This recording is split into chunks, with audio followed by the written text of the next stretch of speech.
Bonjour à tous et bienvenue dans ce lieu. Nous sommes là ce matin pour louer, adorer notre Dieu, notre Seigneur. Et je vais prier pour commencer ce moment. Seigneur Jésus, je veux te dire merci, Seigneur mon Dieu, parce que ta parole nous dit quand 2 ou 3 sont rassemblés en ton nom, tu es là au milieu de nous, Seigneur. Et ce matin, nous savons que tu es là, Seigneur Jésus. Et nous voulons vraiment t'accueillir, Seigneur mon Dieu, mon roi, avec joie, Seigneur Jésus. Te laisser toute la place, Seigneur mon Dieu, mon roi. Te dire, sois le bienvenu dans ce lieu. Sois le bienvenu au milieu de nous, Seigneur mon Dieu, mon roi. Et Seigneur Jésus, glorifie ton nom encore dans nos vies ce matin, Seigneur.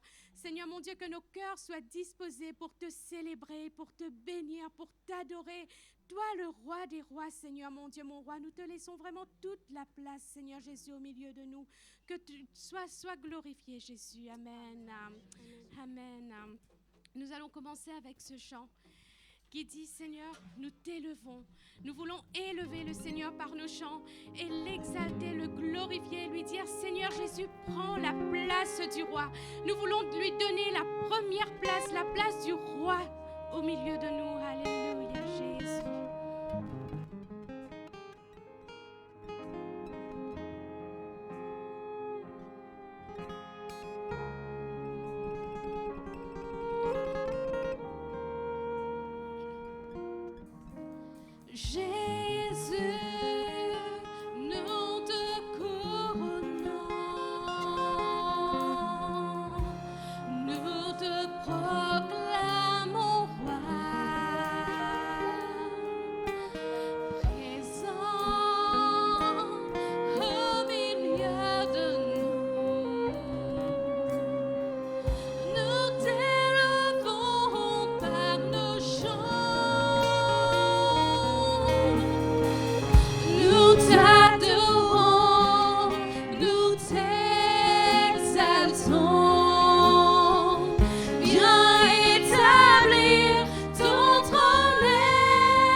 Et continuer à le célébrer, à le glorifier. Amen. Et ce matin, nous unissons nos voix à celles des anges pour déclarer que Jésus est notre Sauveur, qu'il est notre Dieu. Alléluia.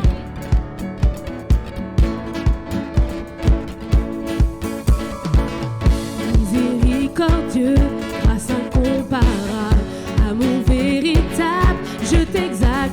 tu es. Oh Jésus, Dieu sauveur. Précieux Fils unique, beauté sans pareil, sagesse insondable, je t'exalte, tu es. Oh Jésus, Dieu sauveur. Nos voix unies à celles des anges déclarent tu es le Dieu sauveur, notre Dieu seul sauveur.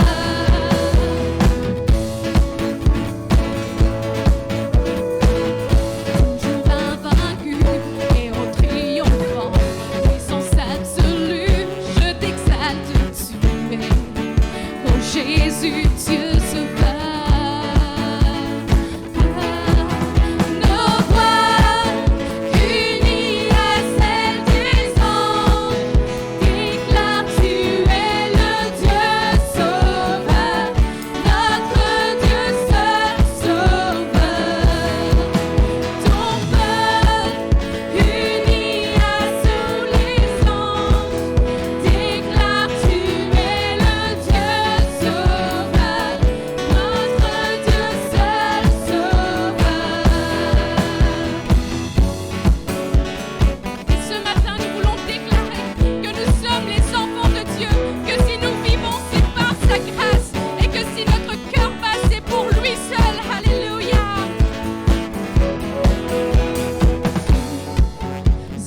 fait du bien. Parce qu'il t'a fait du bien. Jésus, oh Jésus, t'a fait du bien. Jésus t'a Oh, fait déclare Jésus m'a fait du bien.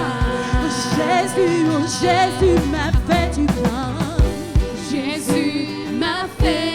Celui qui s'est donné à la croix pour racheter tes péchés. Voilà le bien qu'il t'a fait. Oh Jésus m'a fait du bien. Jésus m'a fait du bien. Oh Jésus m'a libéré.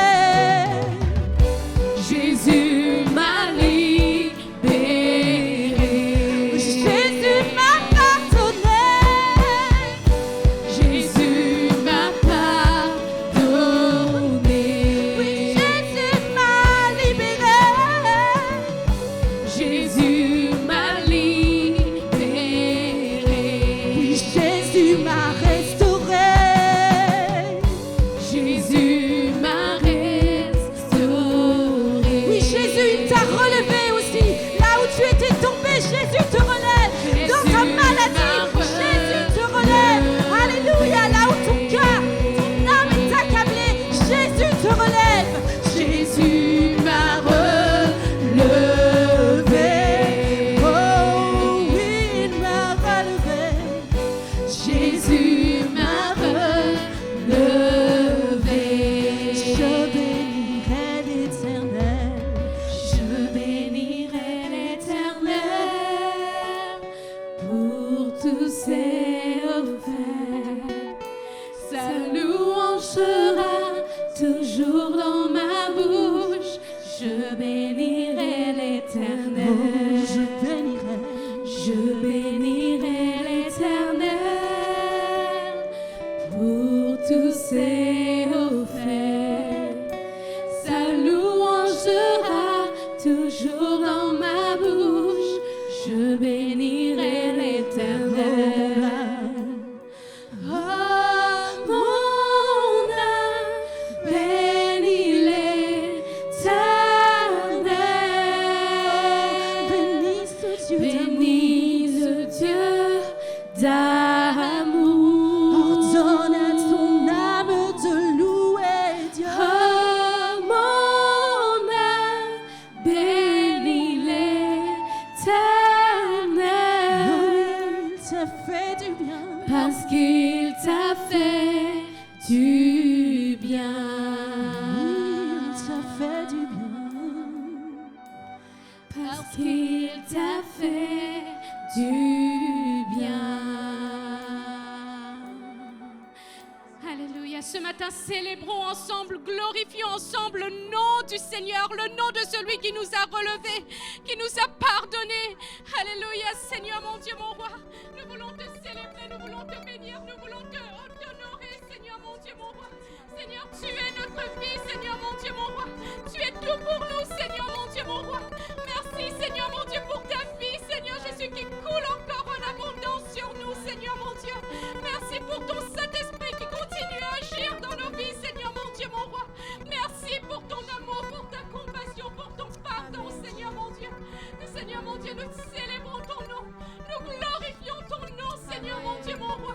Oh, Jésus, béni sois-tu, Seigneur. Alléluia.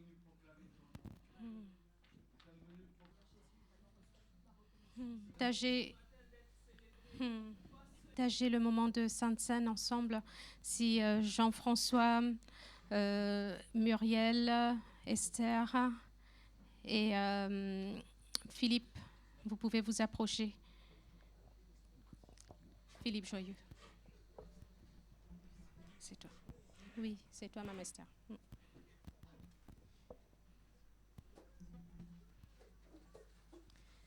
Muriel. La croix pour nous. Il est celui qui s'est chargé de nos maladies. Il est venu pour nous guérir, pour nous sauver, pour nous restaurer. Alléluia, Jésus.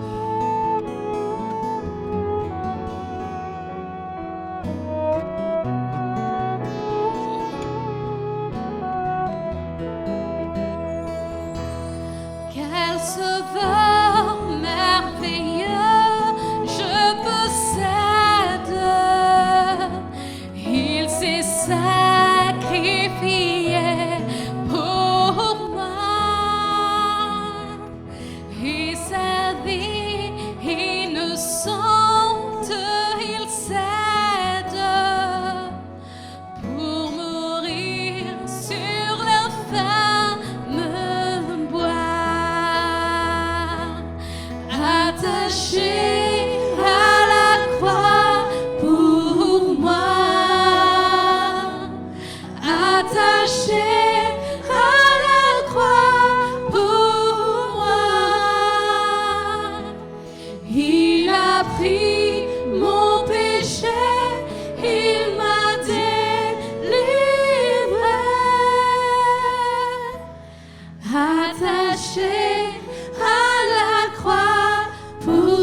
il revient au profond mystère.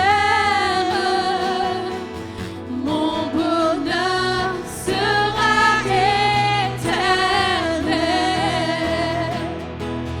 attaché à la croix pour moi,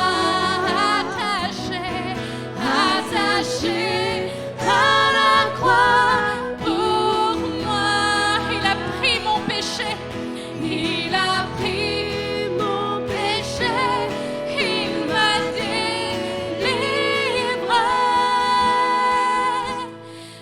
attaché à la croix pour moi. Il a pris mon péché, il m'a délivré, il a pris mon péché, il m'a délivré, attaché à la croix pour moi. Alléluia, Jésus, amen. Ce pain qui nous rappelle que celui qui nous a sauvés a donné sa vie à la croix de Golgotha pour nous.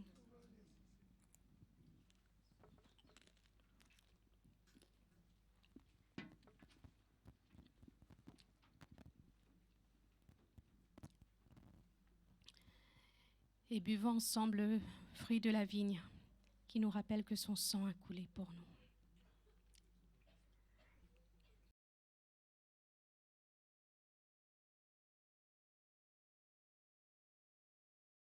Vie.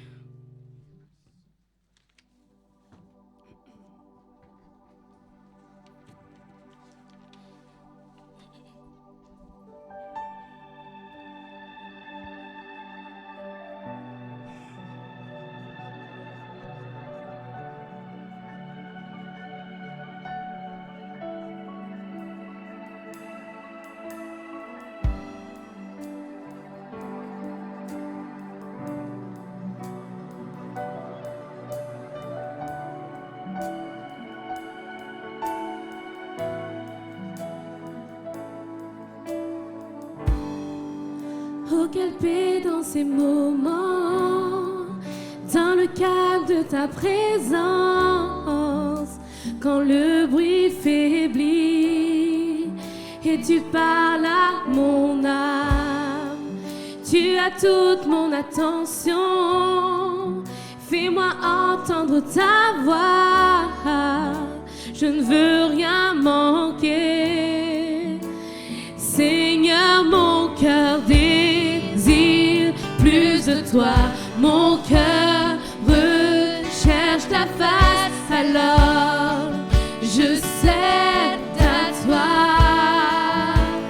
Tout en moi est ému par ton amour, captivé par qui tu es.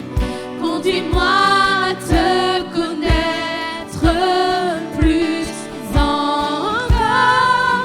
Je veux m'approcher de toi, laisser mes peurs derrière moi. Seigneur, viens toucher ma vie à nouveau. Oh, oh, oh.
ce que toi seul sais faire.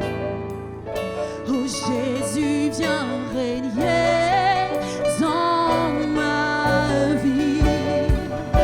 À toi j'ouvre mon cœur, Seigneur. À toi j'ouvre mon cœur à jamais. Donc fais ce que toi seul sais faire. Oh Jésus, viens régner dans ma. À toi j'ouvre mon cœur, Seigneur. À toi j'ouvre mon cœur, Seigneur. À toi j'ouvre mon cœur à jamais. Donc fais ce que toi seul sais faire. Oh Jésus, viens régner dans ma vie. Tout en moi est ému par ton amour, captivé par qui tu es. Conduis-moi à te connaître plus encore. Je veux m'approcher de toi, laisser mes peurs derrière moi. Seigneur, viens toucher ma vie. Tout en moi est ému par ton amour, captivé par qui tu es. Conduis-moi à te connaître plus encore. Je veux m'approcher de toi, laisser mes peurs derrière moi. Seigneur, viens toucher ma vie à nouveau. Alléluia, Jésus.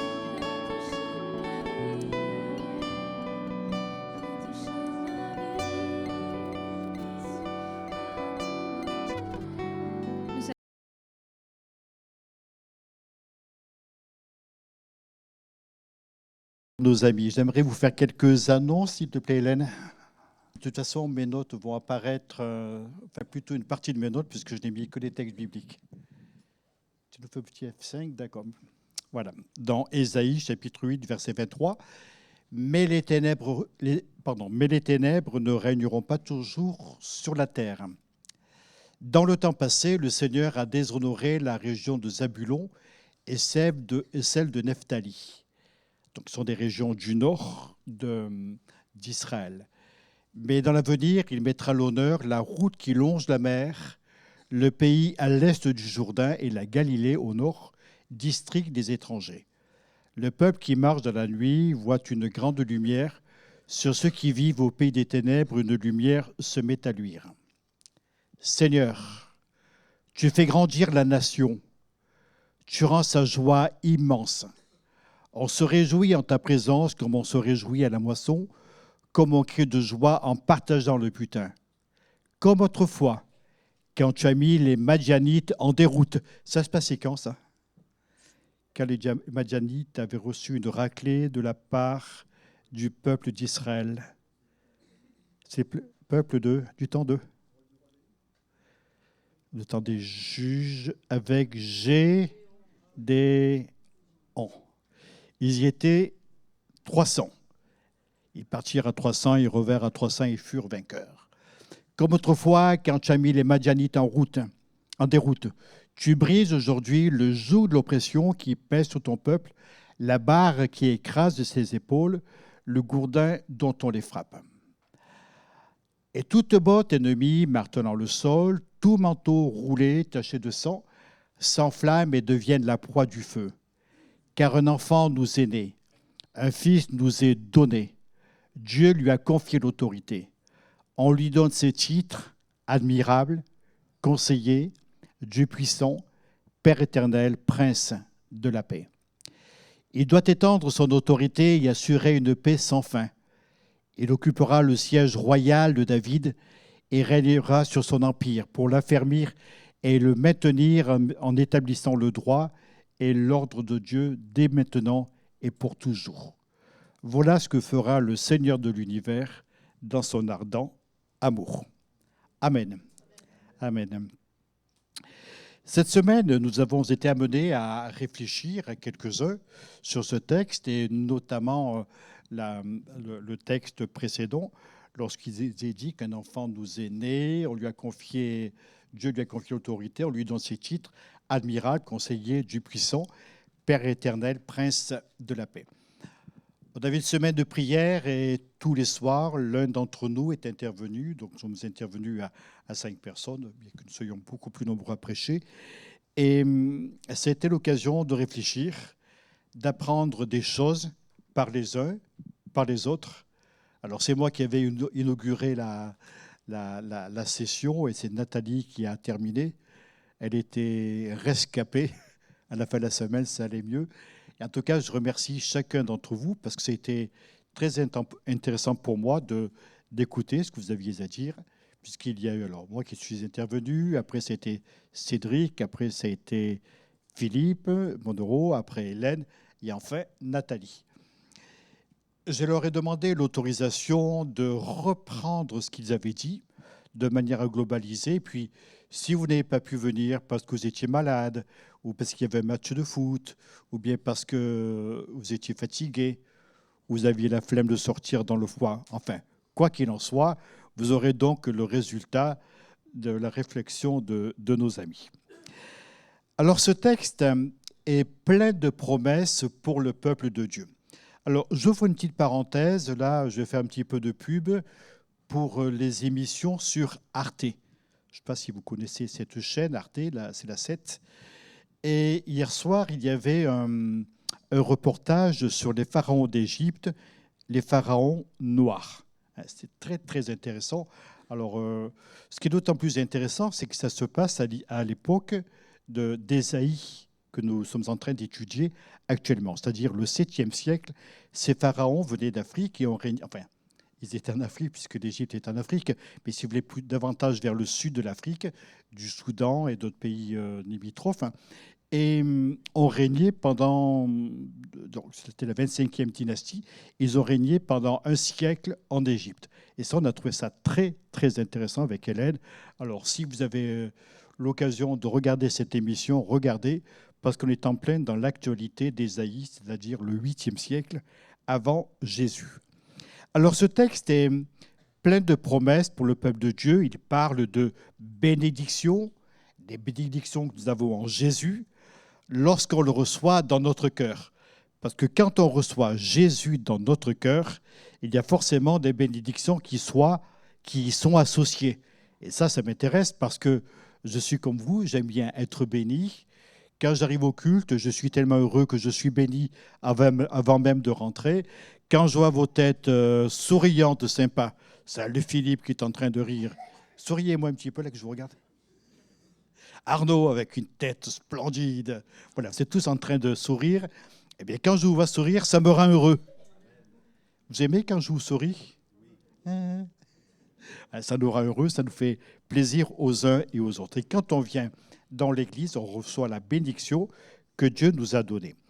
Alors, j'ai dégagé trois pensées de ce texte. Et la première pensée que j'ai dégagée, c'est la bénédiction de Dieu se trouve dans ce qu'il a fait pour nous. Je répète, vous répétez avec moi, la bénédiction de Dieu se trouve dans ce qu'il a fait pour nous. On le dit encore un coup, de manière à ce que tout le monde s'en souvienne bien. La bénédiction de Dieu se trouve dans ce qu'il a fait pour nous. Vous avez remarqué que le texte va commencer par une grande lumière qui luit dans les ténèbres. Et lors de la naissance de Jésus, Matthieu et Luc reprendront ce texte d'Ésaïe pour parler de cette lumière qui luit dans les ténèbres. Et je ne peux pas m'empêcher, bien sûr, d'en faire un transfert, un lien pour ma propre vie, pour ce que j'ai reçu de Dieu, la lumière de Dieu qui vient dans ma vie. Et Ésaïe va le rédiger ainsi. Le peuple qui marche dans la nuit, c'est beau, hein?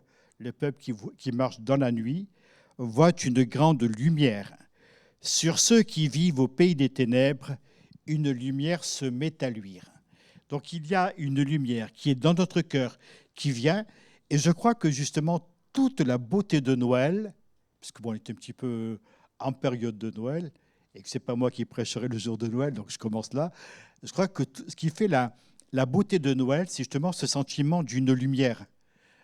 Bon, pas simplement l'illumination de nos villes et de nos rues, mais si vous voulez, ce message du Christ, parce que Jésus-Christ, le Seigneur Jésus, est lumière. Et cette lumière brille dans notre cœur. Et l'apôtre Jean dira à tous ceux qui l'ont reçu, à ceux qui croient dans cette parole, dans cette lumière, Dieu leur a donné le pouvoir.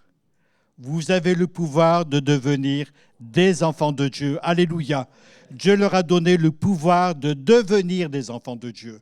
Et nous voulons recevoir de ce pouvoir ce matin. Seigneur, donne-moi vraiment de devenir un enfant de Dieu. Pouvoir devenir un enfant de Dieu. Quelqu'un qui a changé et qui marche dans la lumière du Seigneur. Et puis, Ésaïe va parler d'un peuple qui est nombreux. Seigneur, tu fais grandir la nation, tu rends sa joie immense. Je vous regarde. Vous êtes magnifique ce matin. Vous avez vu, j'ai mis le costume, là, plusieurs m'ont félicité en disant « Ouais, tu as mis un costume ?» Ben oui, je prêche aujourd'hui pour ça. En fait, si vous voulez, la présence de Dieu dans notre cœur doit nous donner cette joie de vivre. Je parlais avec Marie-Valérie il n'y a pas longtemps, on échangeait un petit peu sur la louange, justement. Et je me disais, mais la louange, au fond de moi, je pense là, la louange, c'est avoir un cœur disposé à élever Dieu. Et quand je viens dans le lieu où nous nous réunissons, là, je viens avec un cœur qui est disposé à adorer Dieu. Alors bien sûr, on essaie de créer une ambiance au travers de nos chants, etc. Mais nous sommes appelés à proclamer la grandeur de Dieu. Ce Dieu qui nous a sauvés, ce Dieu qui nous aime, ce Dieu qui fait pour nous de grandes choses. Et si cette lumière brille en nous, si nous l'avons acceptée dans notre cœur, alors cette lumière doit se voir, elle doit éclater. Cette joie doit éclater au milieu des enfants de Dieu. Mon pasteur avait des réflexions un peu lapidaires. Alors je riais un petit peu jaune quand j'étais enfant, parce que je ne savais jamais s'il fallait que je rie ou pas dans ce cas-là. Il disait un chrétien triste, c'est un triste chrétien. Je dis, wow. Alors est-ce qu'un chrétien a le droit d'être triste? Bon, je vous laisse répondre chacun pour sa part. En tout cas, nous étions dispersés. Nous étions dans les ténèbres. Et la joie de Dieu, l'abondance de Dieu dans nos vies est venue éclater au fond de nous-mêmes. Et Ésaïe va continuer en parlant d'une grande délivrance. Comme autrefois, une grande délivrance, quand tu as mis les Madianites en déroute. Rappelez-vous cette histoire du livre des Juges, chapitre 6, 7, 8, où il est parlé justement de cette grande victoire de Gédéon sur les Madianites. Tu les brises, le joug de l'oppression qui pèse sur ton peuple, la barre qui écrase ses épaules, le gourdin dont on le frappe, tout cela, tu le détruis. Alléluia. Et si vous sentez quelque servitude en vous, dites-vous que le Seigneur est toujours le même libérateur. Et puis, j'en arrive à ce que nous avons partagé, donc les 5 qui sont intervenus pendant cette semaine de prière. Et j'aimerais vous donner un point. La bénédiction de Dieu se trouve dans ce qu'il est pour nous. Je répète, la bénédiction de Dieu se trouve dans ce qu'il est pour nous. Je vous fais travailler. On y va ensemble. La bénédiction de Dieu se trouve dans ce qu'il est pour nous. Alors Ésaïe va parler d'un enfant, un enfant qui est né, un fils nous est donné et la domination reposera sur son épaule. On l'appellera. et c'est Dieu qui va le désigner. Et notre cœur va s'identifier à cette désignation. On l'appellera admirable, conseiller, Dieu puissant, Père éternel, prince de la paix. Ce qui m'a particulièrement intéressé, bon, pensez bien que j'en suis à je ne sais plus combien de milliers de prédications, que j'ai déjà prêché sur ce texte plusieurs fois. Et là, ça m'intéressait comment vous l'avez exploré les uns et les autres, hein, les trois devant, là, Nathalie et puis Gérald aussi. Ça m'intéressait de voir comment chacun l'avait exploré. Alors, j'aimerais vous en livrer quelques points. Mais auparavant, avant de vous parler de ces 5 points que nous avons traités, j'aimerais évoquer dans votre esprit le miracle de l'incarnation où Dieu s'est donné en Christ, le Seigneur Jésus. Jésus est le Fils unique de Dieu et il nous révèle que Dieu nous aime chacun comme si on était unique. C'est-à-dire, la masse que nous formons ce matin, formée d'individus, de personnalités distinctes, nous sommes tous uniques aux yeux de Dieu. Je ne sais pas si vous avez une fratrie importante. Moi, je sais qu'on était 6 enfants. Ma mère, ils y étaient 12. Nous, on en a eu 4, donc c'était une famille relativement importante. Et quand j'étais enfant, des fois, j'aurais voulu être le fils unique. Alors, j'avais l'immense avantage d'être le fils aîné, mais j'aurais bien voulu être unique pour que je sois le préféré. Par exemple, pour Noël, au lieu d'avoir un train électrique, j'aurais pu en avoir 6.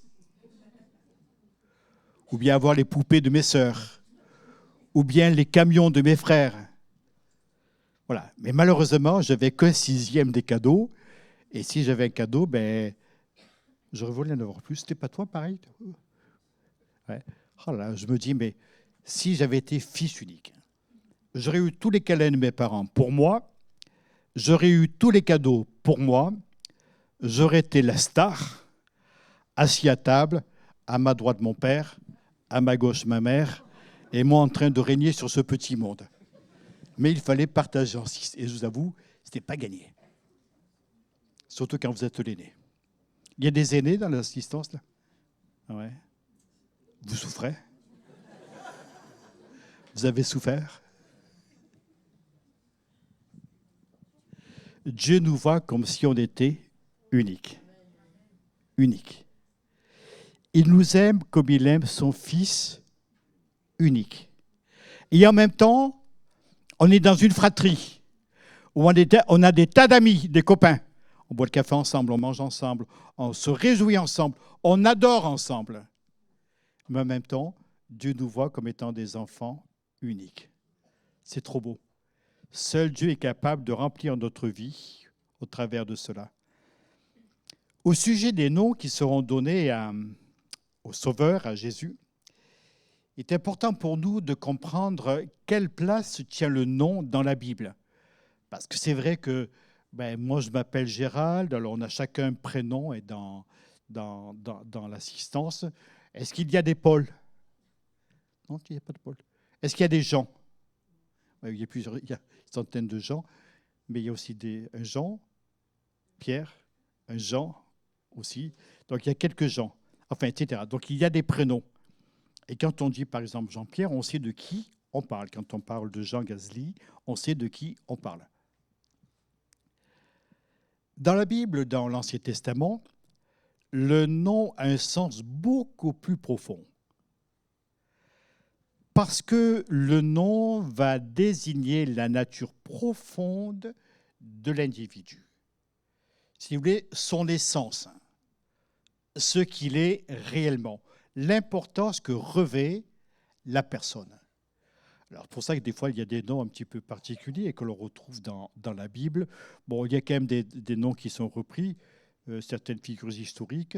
David, je crois qu'il n'y en a eu qu'un seul, il me semble. Salomon aussi, il me semble. Enfin, ce sont des noms qui sont porteurs de messages. Alors, je sais que ça se fait dans certains pays d'Afrique aussi. Dans les villages, les gens avaient des surnoms. Ma famille portait un nom fameux. On nous appelait la famille Le Prince. Je ne sais pas pourquoi. Je vous avoue, je n'ai jamais su pourquoi, mais on était tous très fiers dans la famille. Voilà. Alors, le nom désigne une fonction, une mission, et chacun de ces noms est une prophétie de ce que Dieu est pour chacun de nous. Alors, j'aimerais qu'on regarde ces noms. Alors, admirable. C'est moi qui avais commencé sur admirable. Admirable, ça me donne un mot que vous connaissez tous, c'est le mot admirer. Vous êtes d'accord? Jusque-là, vous suivez? Est-ce que quelqu'un est perdu? Admirable. Jésus était admirable dans sa naissance, son abaissement. Il nous a élevés. Jusqu'à lui, il était admirable parce qu'il est venu comme serviteur et il fait de nous un royaume de prêtres, de sacrificateurs à la gloire de Dieu. Il a changé nos vies. Sa nature était semblable à la nôtre. Il n'a pas honte d'être appelé notre frère. Mais en lui, il y a toute la gloire de Dieu, la puissance de sa divinité. Son caractère est disponible, patient, amour. Il n'a jamais péché. Et ses dernières paroles ont été « Père, pardonne-leur ». Alors Jésus est admirable dans sa conduite. Est-ce que vous êtes capable de dire Amen? Jésus est admirable dans sa conduite. Amen. Dans son caractère. Amen. Dans son amour pour nous. Amen. Bon, ça s'essouffle, donc j'arrête là. Et puis Cédric a pris la suite sur conseiller. Et Cédric a associé les deux mots admirable et conseiller. C'est-à-dire que pour toi, nous avons un conseiller admirable. J'admire ce que tu as dit là. C'est dans la même pensée. Et Cédric nous a démontré que le Père, Dieu le Fils, Dieu le Saint-Esprit, est à nos côtés pour répondre à nos attentes quand nous voulons le consulter. Nous avons un avocat qui est à la droite du Père. Nous avons un Seigneur qui nous écoute. Nous pouvons prier un Père céleste qui nous aime. Nous pouvons prier par le Saint-Esprit. Et nous avons des réponses de Dieu parce que Dieu est notre avocat, Jésus est notre conseiller. Je crois d'ailleurs quand on parle, je regarde Jeannot là, du coin de l'œil, quand on parle d'un avocat, on dit c'est mon conseil, c'est ça. Il me semblait que dans la loi française, par exemple, le juge vous dira quel est votre conseil. C'est ça, votre conseiller, c'est votre avocat. Donc nous avons un conseiller. D'ailleurs, j'ai eu un problème pour orthographier conseiller. J'avais envie de le mettre avec un E, mais c'est ER, parce qu'avec un E, je suis celui qui a été conseillé. Enfin bon, j'arrête de faire de la grammaire. À l'aide de quelques exemples, Cédric nous a parlé de Jésus dans sa sagesse, pour ceux qui s'interrogeaient à son sujet, voilà, qui est-il, etc., etc. Jésus répondait avec sagesse à ses contradicteurs, mais surtout à ceux qui avaient une attente particulière. Et Cédric nous l'a dit, il a insisté là-dessus en nous disant, quand nous avons besoin de Dieu, Dieu est là toujours disponible. Il n'est pas comme le pasteur où il a son agenda. Non, Dieu est toujours disponible. D'ailleurs, la preuve, si j'interrompais ma prédication pendant 10 secondes et que chacun de nous prie dans son cœur pendant 10 secondes, on essaye? Eh bien, Dieu serait disponible. Je me tais?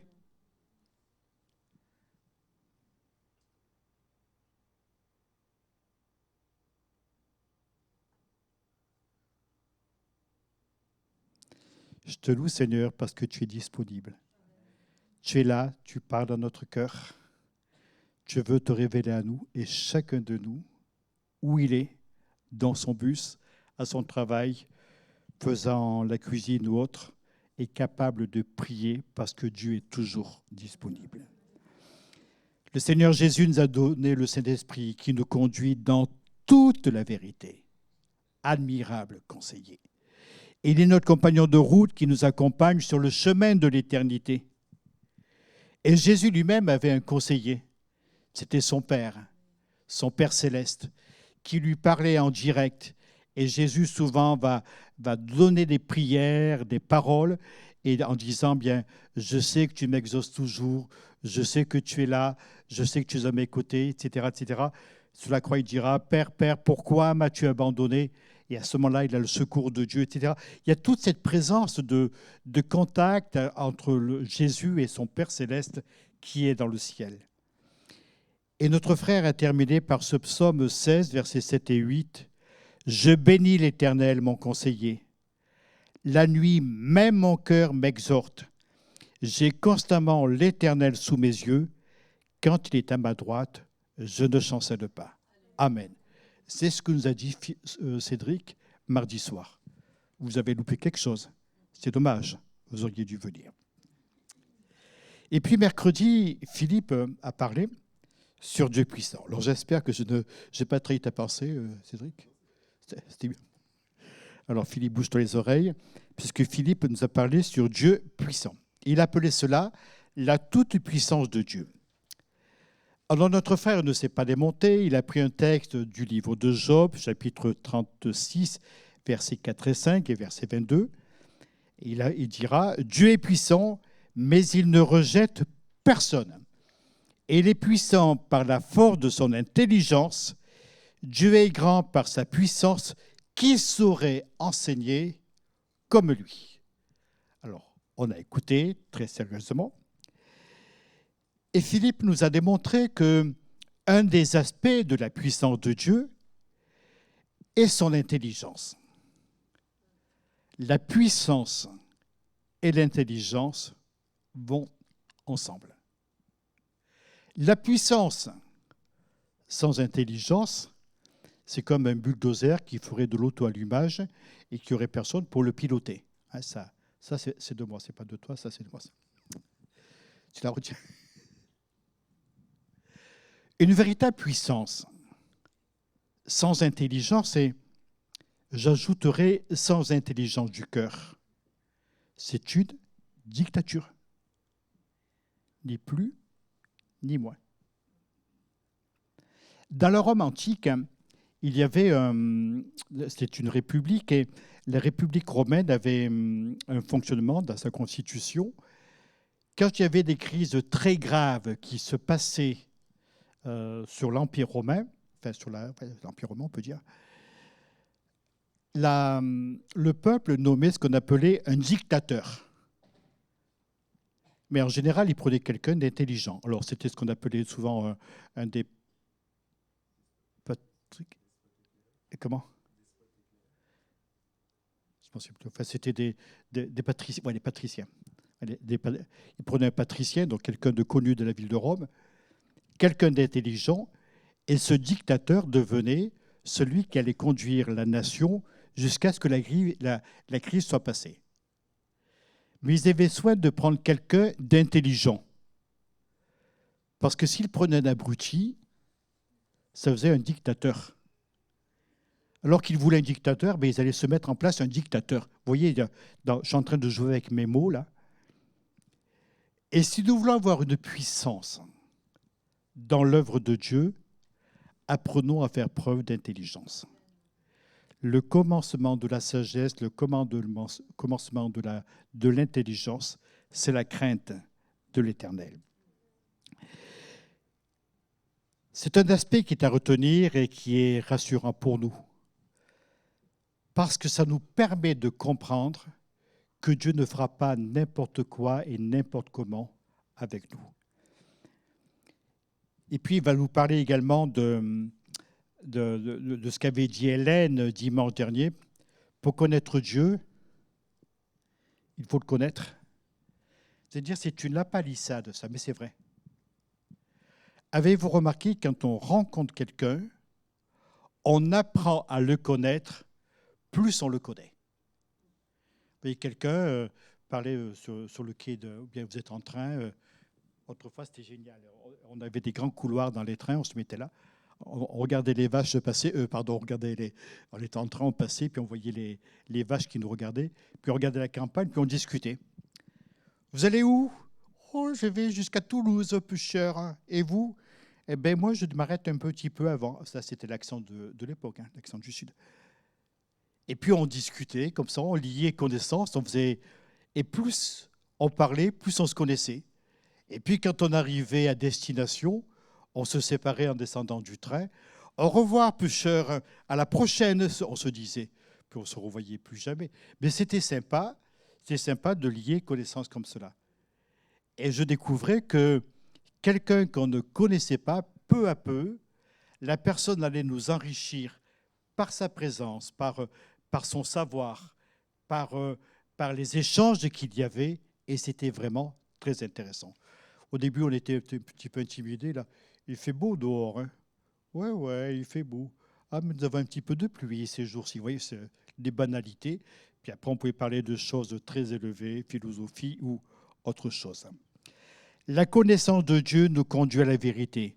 Et plutôt que de nous obstiner à vouloir comprendre ce qui parfois nous dépasse, il vaut mieux se concentrer sur l'œuvre de Dieu. Ouvrons nos yeux, ouvrons nos cœurs à l'action de son amour. Et puis Philippe a terminé ainsi. Faisons confiance à la parfaite intelligence de Dieu et à sa toute puissance. Je n'ai pas trahi ta pensée? Merci. Donc, mercredi soir, si vous n'étiez pas là, vous avez loupé quelque chose d'extraordinaire. La bonne parole du Seigneur. Puis après, ça a été Hélène. Tu veux bien te lever, c'est ma femme, pour ceux qui sont là pour la première fois. Non, mais moi j'estime que les gens doivent savoir qui est le pasteur et la femme du pasteur quand ils arrivent dans une église. Voilà, Hélène. Hélène, ma belle, sont des mots. C'est facile, ça. Hélène nous a parlé sur le Père éternel. Et puis elle a commencé son discours de cette manière-là. Comme je l'ai déjà dit, la notion d'éternité se rattache autant à une notion de temps qu'à celle de l'espace ou d'une qualité de vie. C'est le temps, c'est l'espace, mais c'est surtout une qualité de vie. Et la vie avec Dieu est une vie qui est excellente. Et quand on sera dans le ciel, éternellement, ça va durer longtemps. Je pense que vous en doutez. Éternellement, dans le ciel, nous aurons une qualité de vie extraordinaire. Et savez-vous que nous pouvons connaître cette vie éternelle dès aujourd'hui, ici-bas, sur la terre, c'est-à-dire pas simplement dans une quantité de vie, mais dans une abondance de vie, dans une qualité de vie, alléluia. Et moi, j'aime cette vie avec Dieu qui m'épanouit, qui me rend heureux et qui se renouvelle abondamment au quotidien. Alors, on pourrait se poser la question, et là, c'est Hélène qui continue en disant, dans quel espace et à quelle époque de ma vie se situe ce Père éternel et quelle qualité de vie s'y rattache? Et elle va parler de la relation qu'elle avait avec son Père. Relation excellente, faite de dialogue, de courtoisie, d'amour, de tendresse, d'affection, mais également basée sur les choses de Dieu. Et elle nous a montré que, quelle que soit la période où nous apprenons à connaître Dieu, ou plutôt, ou apprendre à connaître notre Père, nous découvrons que notre Père a des qualités particulières. Alors, on comprend d'abord que c'est notre géniteur. Et cela nous ramène à la Genèse, avec la création de la terre, la création de l'homme et de la femme. Puis il est l'éducateur qui va poser un cadre et qui va nous permettre d'évoluer en sécurité. Le regard du Père sur nous. Le regard du Père qui, simplement en nous regardant, nous fait comprendre qu'il y a des chemins sur lesquels il vaut mieux pas aller. Et qui très vite va limiter, ou plutôt, comme on se sent un petit peu observé, on se dit là, Vous aviez la crainte de votre père, le respect de votre père? Moi, je sais que j'avais un énorme respect pour mon père. Un grand respect pour mon père. C'était pour moi un homme de cœur, un homme droit. Et quand il disait une chose, vous savez, c'était vraiment très, très clair. Et je trouve que c'est important, justement, d'avoir cette bonne relation avec son père. Il est l'éducateur qui pose un cadre et nous permet d'évoluer en sécurité. Ensuite, on va découvrir Dieu comme étant un Père qui pourvoit à tous nos besoins. Là, non, vous n'êtes pas trop enthousiaste. Là. Bon, je le redis cela peut-être. Hein. On va découvrir Dieu, en Dieu le Père qui pourvoit nos besoins, qui nous sauve de nos inconséquences, qui veille sur nous. Ésaïe reprendra. Tu es notre Père, car Abraham ne nous connaît pas, et Israël ignore qui nous sommes. C'est toi, Éternel, qui es notre Père, qui, dès l'éternité, t'appelle notre Sauveur. Amen. Puis il va devenir le conseiller. Toc, on rebondit sur Cédric, là, sur ce que tu as pu dire. Qui partage nos confidences, nos chagrins, nos joies, nos espoirs. Tu es mon espérance, je me confie dès ma jeunesse, dira le psaume. Et puis, ça sera le Père qui est aussi un ami. Un ami. Un Père céleste qui est un ami. Un peu comme Moïse qui parle avec Dieu, comme un homme parle avec son ami. La Bible déclare dans Exode 33, « L'Éternel parlait avec Moïse face à face, comme un homme parle à son ami. » Enfin, je pourrais continuer. Il est celui qui nous associe à une belle œuvre. Il est celui... Ah oui, ce que tu n'as pas dit, ça, on l'a travaillé ensemble, ça. Parce que, figurez-vous, ça nous arrive de parler ensemble, Hélène et moi. Et suite à sa prédication, on s'est dit, tiens, c'est intéressant, ça. Justement, le rôle du Père. Et on a pensé à ces vieilles familles que l'on trouve parfois dans des commerces ou dans des usines. Par exemple, on sait que telle pâtisserie est faite dans tel magasin depuis des dizaines et des dizaines d'années. Alors, il y a quelqu'un, l'arrière-grand-père, qui a trouvé la recette. Et puis, il a glissé dans l'oreille de son fils que lorsqu'il était capable de faire la pâtisserie lui-même. Et le fils lui-même qui va le dire à son autre fils, et qui va le dire, etc. Ça me rappelle un petit peu cet évangile que nous nous disons de bouche de disciples à oreille de futurs disciples, hein, où nous nous enseignons les uns les autres. Et je trouve que ces vieilles familles, souvent il y a des émissions à la télé là-dessus, ces vieilles familles très respectables, on sent une force dans la maison, quelque chose d'extraordinaire. Bon, maintenant, nous sommes habitués à travailler. Bon, on travaille 1 an dans une boîte. Oh là là, ça fait des années que je suis là. Je vais mourir d'inanition. Et puis, j'ai 22 ans, je devrais déjà être à la retraite. Oui, j'ai entendu, alors c'est pour ça. Non, parce que c'est tellement valorisant, ces grandes familles solides, qui quelque part sont comme un patrimoine dans notre pays. Et là, je vois certaines vieilles échoppes dans Poitiers, certains vieux magasins. Là. Il y avait un vieux magasin qui fabriquait des parapluies. Vous le connaissiez, celui-là ? Je ne sais pas s'il y est toujours. Ah là là là là, quand on passait dans la rue, je n'osais pas rentrer parce que je ne sais pas si j'avais l'argent pour acheter les parapluies qui étaient vendus. Vous regardez ça et vous dites, ça c'est du solide. C'est un magasin qui a traversé des décennies, la guerre, les crises politiques, les crises économiques, et qui est toujours solide. Eh bien, un chrétien, c'est pareil. Nous avons un patrimoine héréditaire qui nous est donné par notre Dieu. Nous avons acquis un savoir auprès de lui. Et ce savoir, il le distille de plus en plus en nous. Et nous le transmettons à d'autres. Et je suis heureux de voir que des gens entendent la parole de Dieu et progressent, et eux-mêmes vont le transmettre à d'autres. Mais c'est extraordinaire, cela, de savoir que chacun de nous est comme un passage de relais. Puis après, c'était Nathalie. Nathalie. Ça va, Hélène? Je n'ai pas trop écorché ce que tu as dit. Merci. Et Nathalie va nous dire au sujet de prince de la paix, elle va nous dire que ce mot n'est employé qu'une seule fois dans la parole de Dieu. Alors, plusieurs fois, il y a le mot prince, mais une seule fois, prince de la paix. Et Isaïe annonce la venue du prince de la paix dans un monde de ténèbres, de souffrance, un monde où il y a l'anxiété, la crainte, la peur.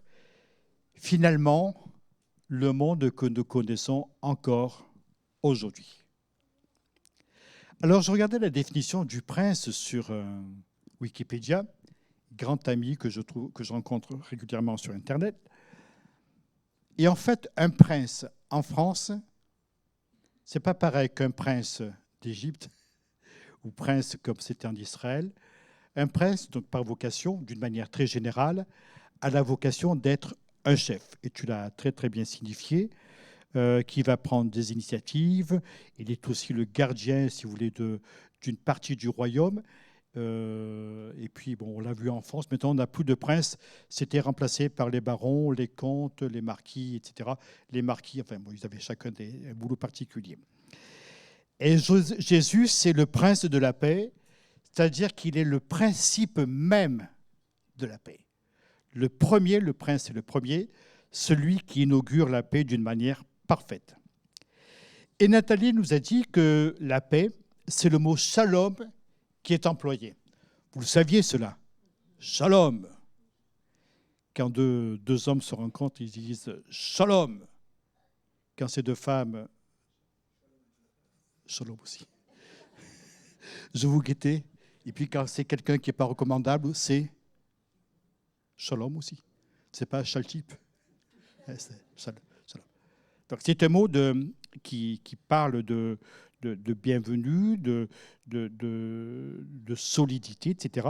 Et Nathalie nous disait que le mot signifie littéralement être complet, sain, solide, prospère, tranquille, content. C'est vivre paisiblement, vivre en harmonie, c'est être équilibré. Waouh! Je vois des tas de gens pleins de shalom devant moi. Dans la racine de ce mot, il y a quelque chose qui est payé et qui signifie être payé, acquitté. Celui qui est capable de nous donner la véritable paix, c'est l'enfant de la paix. C'est celui qui a payé pour nous. Et Ésaïe 53 nous dira ceci, « Il était blessé pour nos péchés, brisé pour nos iniquités. Le châtiment qui nous donne la paix est tombé sur lui, et c'est par ses meurtrissures que nous sommes guéris. » Voilà notre situation. Voilà dans quel shalom nous sommes. Voilà ce qu'il y a de fort en nous. Et la paix a une valeur inestimable. Et dans ce monde de détresse, de souffrance tellement agité, Jésus est celui qui nous donne la paix et qui nous permet de la garder. Alléluia. Nous sommes en période de Noël bientôt. Et moi, j'ai envie de vous dire que la paix de Dieu soit sur nos vies à chacun. Que nous puissions la véhiculer, semblable à ce texte qui dira, il dira où mon texte, je cherche, « Heureux ceux qui procurent la paix, car ils seront appelés fils de Dieu. » Et Jésus dirait à un moment donné, « Je vous laisse la paix, je vous donne ma paix. » Imaginez que chacun de nous soyons des transmetteurs de paix pendant cette période, dans nos voisinages, dans nos familles, dans tous ceux que nous rencontrons, dans notre Église. On a le privilège d'avoir une Église qui est en paix. Soyons tous des porteurs de paix les uns pour les autres. Alors on pourrait dire, ben oui, joyeux Noël, que Dieu te bénisse, etc. Mais ça va beaucoup plus loin. Après tout, le jour de Noël, c'est le jour de la naissance de Jésus. Alors, un jour, j'écoutais un homme, un pasteur qui prêchait, et il voulait nous démontrer que Jésus était né n'importe quand, le 14 juillet, le 15 août, n'importe quand, sauf le 25 décembre. Alors moi, je l'écoutais, je disais, elle est bien sa prédication, mais dans le fond, je m'en fous. C'est ce qui m'intéresse, c'est que Jésus soit venu. Alors ça me plaît, vous ne pouvez pas imaginer. Ce soit le 14 juillet, le 15 août ou le 1er novembre, ben alors là, ça m'est complètement égal.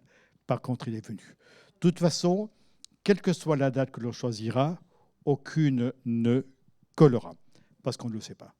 Donc, autant se dire, tous les jours, c'est Noël. Ouais, tous les jours, c'est... Alors, soyons des artisans de paix, et Nathalie l'a bien évoqué, donnant un témoignage personnel, que nous puissions, auprès de ceux que nous rencontrons, leur apporter quelque chose d'exceptionnel, quelque chose de bon, qui sera contenu dans notre cœur. Puis je termine, je fais très vite là. La bénédiction de Dieu se trouve dans ce qu'il continuera de faire pour nous. Il doit étendre son autorité et assurer une paix sans fin Il occupera le siège royal de David et régnera sur son empire pour l'affermir et le maintenir en établissant le droit et l'ordre de Dieu dès maintenant et pour toujours.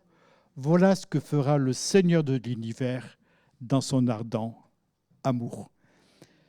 Savons que l'œuvre de Dieu prospère entre les mains de Jésus, numériquement, qualitativement, dans notre cœur. Il se passe des choses que Dieu va créer, va ordonner, va mettre en place. La Bible nous dit à un moment donné, élargis l'espace de ta tente, qu'on déploie les couvertures de ta demeure. Ben oui, il vivait sous tente, donc on agrandit la tente. Ne retiens pas, allonge tes cordages, affermis tes épieux. Ça veut dire que l'Église doit être quelque chose de solide, appuyé sur la présence du Seigneur dans nos vies. Voilà ce que je voulais vous dire. Je remercie chacun de mes collaborateurs, parce que je voulais les faire prêcher en même temps que moi. Alors je m'étais dit, tiens, j'en appelle un, puis il va venir prêcher, quand c'était son tour, puis après un autre, puis après, je n'ai pas eu le courage de l'aider, parce qu'ils sont tellement bien assis, là. Ils me regardent gentiment, en disant, est-ce qu'il va s'en sortir? Ouais, ça va. Voilà, que Dieu nous aide à porter ces choses dans notre cœur. On l'appellera, on le dit tous ensemble, admirable, conseiller, Dieu puissant, Père éternel, Prince de la paix. Eh bien, qu'il soit tout cela dans notre vie à chacun. Amen. On prie ensemble, on s'incline et on prie. Nous te bénissons, Prince de la paix, admirable conseiller, Dieu puissant, Père éternel. Nous te bénissons pour tout ce que tu fais en nous, tout ce que tu es pour nous, tout ce que tu nous apprends de toi, ce que ton esprit révèle à nos propres cœurs. Nous te bénissons parce que nous te connaissons et en te connaissant, nous apprenons de plus en plus à t'apprécier et à t'aimer. Fais de nous, Seigneur, des hommes et des femmes qui te respectent, qui respectent les autres, qui apprennent à les aimer. Que nous soyons des porteurs de la paix, des porteurs vraiment de bons conseils, de réjouissance. Et je te bénis, Seigneur, parce que tu es complet dans ton amour, parce que tu revêts des aspects qui sont tendres pour nous, bénéfiques pour nous, bienfaisants pour chacun de nous. Garde-nous en toi, Seigneur, et apprends-nous à te servir de mieux en mieux pour la gloire de ton nom. Amen. Amen. Avez-vous envie de chanter? Ah oui, il y a les enfants qui ont envie de chanter.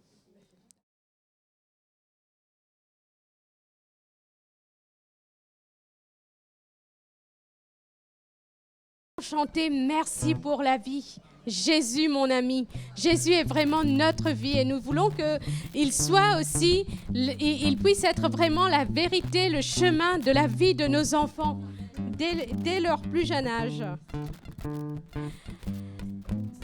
Et nous voulons, pour terminer, reprendre ce chant. Je bénirai l'Éternel. Parce que ce matin, toute la gloire, tout l'honneur lui revient. Nul n'est comparable à son nom. Il porte le nom d'admirable conseiller, de libérateur du Dieu Tout-Puissant, le Dieu qui nous a sauvés. Et nous voulons bénir et nous réjouir encore en son nom ce matin.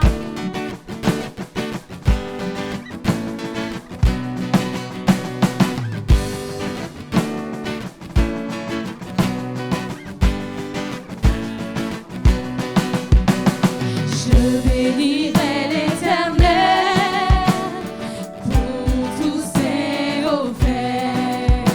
Sa louange sera toujours dans ma bouche. Je bénirai l'Éternel.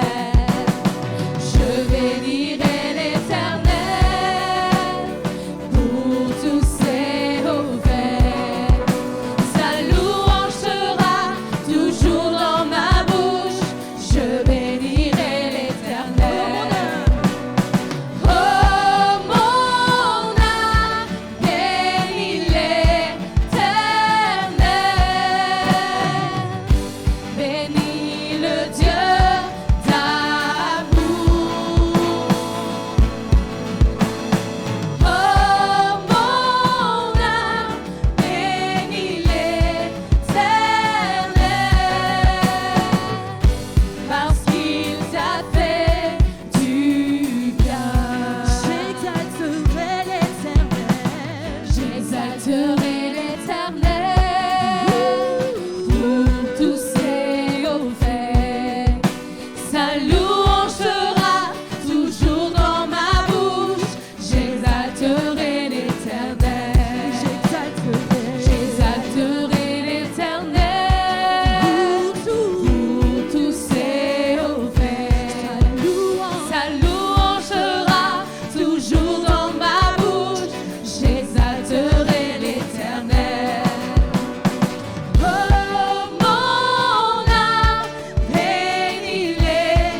pour t'a Jésus. fait du Allez, dansons bien. pour Jésus, louons-le. Parce qu'il t'a fait du bien. Il t'a fait du bien. Parce qu'il t'a fait du bien. Je me lève et je chante, je proclame et j'acclame. Il t'a fait du bien. Oui, il t'a fait du bien. Parce qu'il t'a fait du bien. Oui, Jésus m'a fait du bien. Jésus m'a fait du bien. Jésus m'a fait du bien. Jésus m'a fait du bien. Jésus, oh Jésus, oh Jésus. Jésus m'a fait du bien.